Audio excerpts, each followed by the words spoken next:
Free Speech Week is officially cancelled, but the controversy surrounding the campus event will likely not end as right-wing provocateur Milo Yiannopoulos vows to appear at an unsanctioned rally at the University of California, Berkeley on Sunday. He announced his intentions on Saturday after a student group that organized Free Speech Week called it off, adding to a confusing turn of events surrounding the four-day festival featuring conservative firebrands. The conservative student group Berkeley Patriot, which had been organizing the event with Yiannopoulos, told university administrators that they would cancel it, the university said.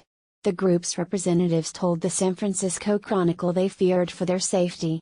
It is extremely unfortunate that this announcement was made at the last minute, even as the university was in the process of spending significant sums of money and preparing for substantial disruption of campus life in order to provide the needed security for these events, UC Berkeley spokesman Dan Mogulof said in a statement. Yiannopoulos said he was blindsided and personally irritated by the news, but he insisted on holding a rally with fellow right-wing commentators Sunday on Sproul Plaza, the center of activity on campus during the 1960s free speech movement.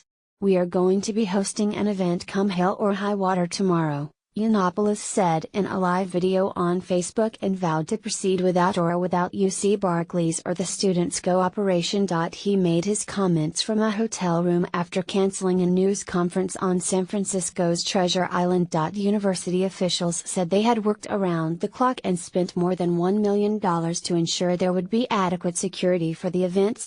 Berkeley's reputation as a liberal stronghold and the birthplace of the free speech movement has made the city and campus flashpoints for the country's political divisions since the election of Republican President Donald Trump.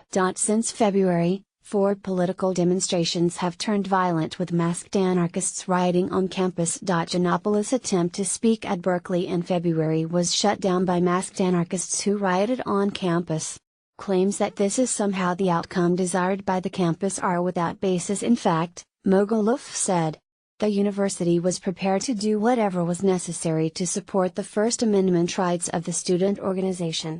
Campus Police Chief Margot Bennett said authorities were going to be prepared and handle things that may happen when a speaker can just show up. She said anyone can come to the open plaza to speak, but they can't use amplified sound without permission or interfere with the business of the university. Her address to the media Saturday afternoon was halted by a demonstrator who railed against the fascist assault on the university and announced a counter-protest against Yiannopoulos. Over the last few days, student bulletin boards on Sproul Plaza were papered with flyers calling on counter-protesters to shut down Milo Yiannopoulos, saying his brand of inflammatory speech against Muslims, immigrants, women and transgender people was hateful and should not be allowed. The flyers advise supporters to bring bandanas to cover their faces in case police fire tear gas. In anticipation of Free Speech Week, several hundred people marched on the streets of Berkeley to Sproul Plaza on Saturday in a protest dubbed No Hate in the Bay. They chanted "Say it loud, say it clear, Nazis are not welcome here" and halted traffic at several blocked intersections. Speakers included Chelsea Manning, the 29-year-old transgender woman known as Bradley Manning when she was convicted in 2013 of leaking a trove of classified documents. One group carried a large banner that read "An injury to one is an injury to all." Associated Press writers Michael Balsamo and Jocelyn Gecker contributed to this report.